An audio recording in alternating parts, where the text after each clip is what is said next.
श्रापित गांव। एक ऐसा गांव जहां कोई चला तो जाता है मगर कभी ज़िंदा वापस लौट कर नहीं आता। तो कहानी को सुनते रहिए, डर का मज़ा लेते रहिए और हमारे चैनल को सब्सक्राइब ज़रूर कर दें। एक समय की बात है, चमकोली नामक गांव में अक्सर अजीबोगरीब घटनाएं हुआ करती थी। गांव वालों का मानना था कि उनका चमकोली गांव शापित है। जब भी कोई गांव वाला गांव के जंगल में जाता तो वो ज़िंदा नहीं बचता। गांव का चंदू किसान अपनी गाय के साथ जंगल के रास्ते होते हुए गांव जा रहा था। रात काफ़ी हो गई थी।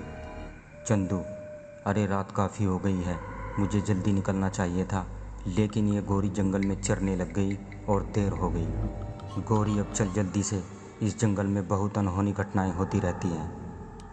चंदू डरता हुआ अपनी गाय के साथ थोड़ा आगे बढ़ता है तो उसे पेड़ के नीचे एक बुढ़िया घूंघट ओढ़े दिखाई देती है, जो देखने में काफ़ी डरावनी लग रही होती है।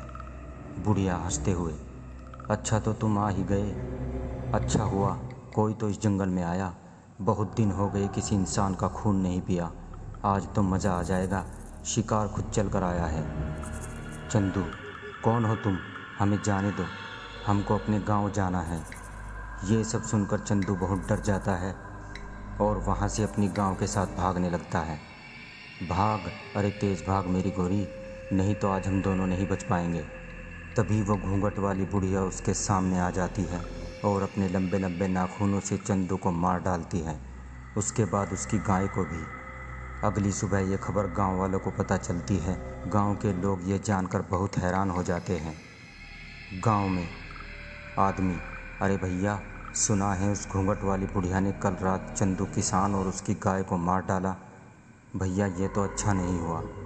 दूसरा आदमी, हाँ भैया, अब तो इस गांव में रहते भी डर लगता है, लेकिन क्या करें भैया, गांव छोड़कर भी तो नहीं जा सकते ना।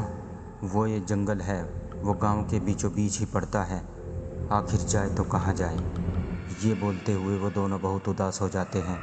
चंदू के मरने की खबर उसके घर पहुंचती है। चंदू किसान का बेटा पप्पू ज़ोर ज़ोर से रो रहा होता है। वाणी, पप्पू की सौतेली माँ, अरे रे, बस भी कर दे रोना तू। तेरा बाप तो तुझे छोड़कर चलता बना मेरे ऊपर, आखिर मैं कहाँ से खिलाऊंगी तुझे रोटी। मेरा तो खुद एक बेटा है और तेरे बाबा, जो आज तक एक पैसा भी नहीं जोड़ पाए, छोड़ गए मुझे तेरे ऊपर। नहीं नहीं, अब मैं तुझे अपने पास नहीं रख सकती। हाँ, निकल जा यहाँ से। जग्गू, पप्पू का सौतेला भाई, अरे हाँ माँ, निकालो इसे यहाँ से। पिताजी का सबसे लाडला बना फिरता था, अब आएगा मज़ा। पप्पू, अरे नहीं नहीं माँ, ऐसा मत कीजिए, मैं आखिर कहाँ जाऊँगा माँ, ऐसा मत कीजिए। पिताजी के बाद अब आप ही मेरा सहारा है माँ। वाणी, अरे वो सब मैं कुछ नहीं जानती समझा, तुझे इस घर से जाना ही होगा, जा यहाँ से। जिसके बाद पप्पू वहाँ से बड़े उदास मन से चल देता है। चलते चलते वो गांव के उसी जंगल में आ जाता है। जैसे ही पप्पू अंदर जंगल में जाता है, उसे डरावनी आवाज़ें सुनाई देने लगती हैं। वो बहुत डर जाता है। अरे रे, ये कैसी अजीब सी आवाज़ है, मुझे तो बहुत डर लग रहा है। हे भगवान, इस गांव से बाहर जाने का एक यही रास्ता है जो जंगल से होकर गुजरता है। हे भगवान, मेरी सहायता कीजिए, अभी तो मुझे बहुत भूख भी लगी है। और जिस ओर से डरावनी आवाज़ें आ रही होती हैं, पप्पू उस ओर चल देता है।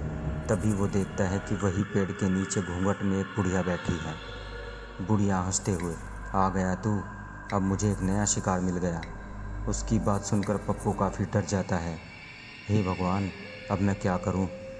तभी भागते भागते पप्पू एक गड्ढे में गिर जाता है।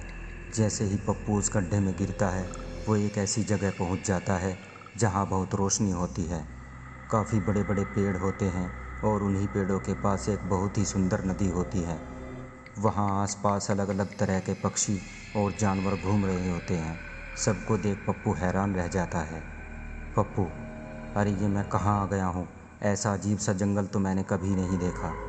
तभी वो थोड़ी दूरी पर चलता है कि उस जंगल में गांव के वो लोग जो मर गए थे, पेड़ से बंधे थे और साथ में पप्पू के बाबा भी थे।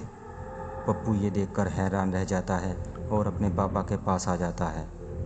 अरे बाबा, आप ज़िंदा हैं? आपको पता है, मुझे लगा था मैंने आपको खो दिया, लेकिन आप तो ज़िंदा हैं। लेकिन आप यहाँ कैसे आए? पप्पू की इन बातों का उसके बाबा पर कोई असर नहीं हो रहा था। अरे बाबा, आप बोलते क्यों नहीं? तभी पप्पू के पास एक अजीब सा दिखने वाला आदमी आता है जिसकी 3 आँखें होती है।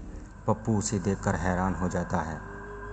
आदमी: अरे बेटा, तुम मुझसे डरो मत, मैं तुम्हें कुछ भी नहीं करूँगा। इस जादुई जंगल में आसानी से कोई नहीं आ सकता। अगर तुम यहाँ आए हो तो ज़रूर तुम में कोई ख़ास बात अवश्य है। पप्पू: लेकिन आप कौन हैं? और यहाँ पर मेरे गांव के वो सारे लोग मौजूद हैं जो मर गए थे, यहाँ तक कि मेरे बाबा भी। मेरी तो कुछ समझ में नहीं आ रहा है। आदमी: बेटा, मैं इस जंगल में कई वर्षों से तपस्या कर रहा था कि अचानक एक दिन यहाँ पर एक औरत जो पिशाचिनी थी वो आ गई। कई वर्षों की तपस्या के बाद मुझे एक मंत्र मिला जिससे मैं सबसे शक्तिशाली हो सकता था और हमेशा के लिए अमर भी। लेकिन इस बात की खबर उस पिशाचिनी को लग गई और यहाँ मुझे मारने आ गई। फ्लैशबैक: बुढ़िया, मैं पिशाचिनी हूँ। मुझे पता चल गया है कि तेरे पास वो जादुई मंत्र है। मुझे वो जादुई मंत्र बता दे, मैं इस दुनिया में अमर होना चाहती हूँ। आदमी: उस समय अगर मैं पिशाचिनी को जादुई मंत्र नहीं बताता तो वो मुझे मार डालती, इसलिए मैंने उसे वो जादुई मंत्र बता दिया। लेकिन क्योंकि वो एक पिशाचिनी औरत थी, इसलिए उसे अमर होने के लिए उस जादुई मंत्र के साथ साथ कुछ लोगों के खून की भी ज़रूरत थी, जिनका खून पीकर वो अमर हो सकती थी। तब से ही पिशाचिनी अपना भेष बदलकर अलग अलग गांव में जाती है और लोगों को मारकर उन्हें यहाँ इस जंगल में ले आती है और उनका सारा खून पी जाती है। 3 आँखों वाले आदमी की ये बात सुनकर पप्पू दंग रह जाता है। पप्पू: तो क्या मेरे बाबा और मेरे गांव के सभी लोग कभी ज़िंदा नहीं हो पाएंगे? आदमी: बेटा, ज़िंदा हो सकते हैं, लेकिन इसके लिए तुम्हें एक कठिन राह से गुजरना होगा।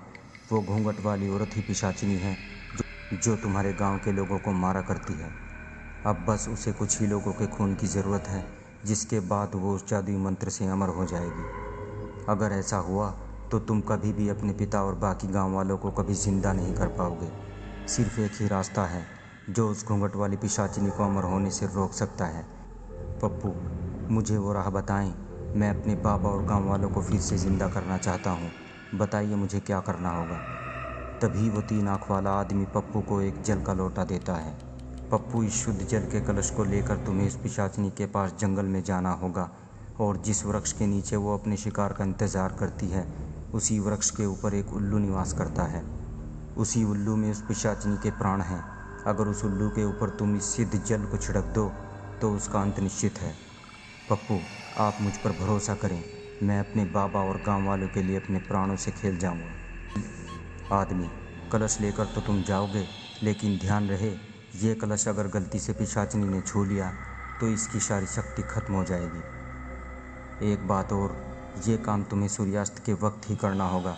अगर इस पहर से पहले तुम काम ना कर पाए तो रात होते ही उल्लू वहाँ से उड़ जाएगा।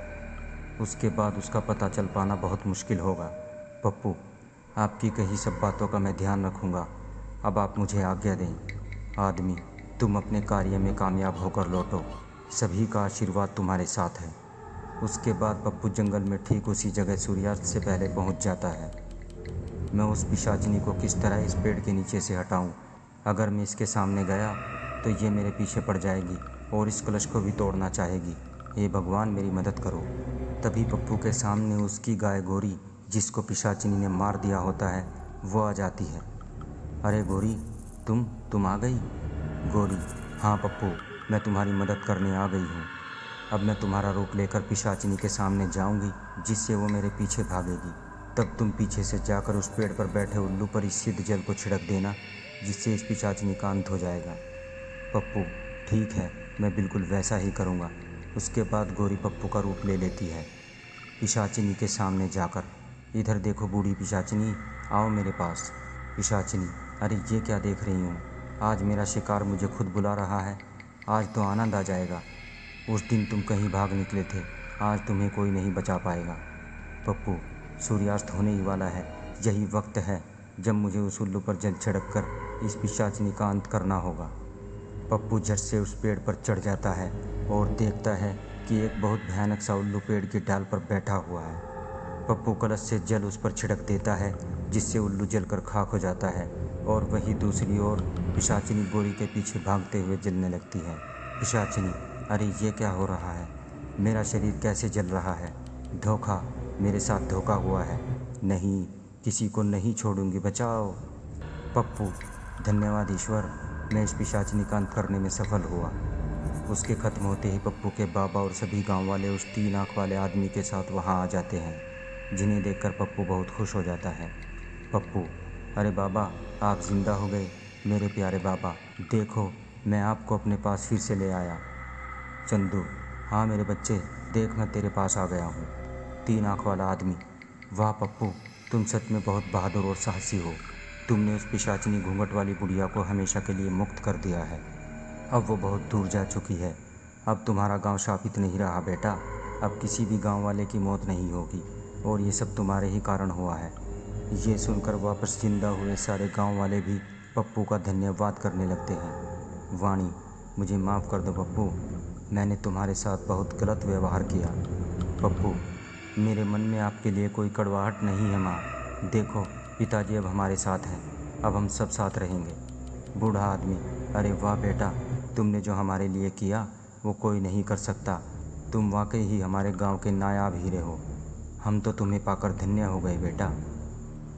तो प्यारे दोस्तों, कहानी कैसी लगी कमेंट बॉक्स में ज़रूर बताएं, और हमारे चैनल को सब्सक्राइब ज़रूर कर दें। बहुत बहुत शुक्रिया।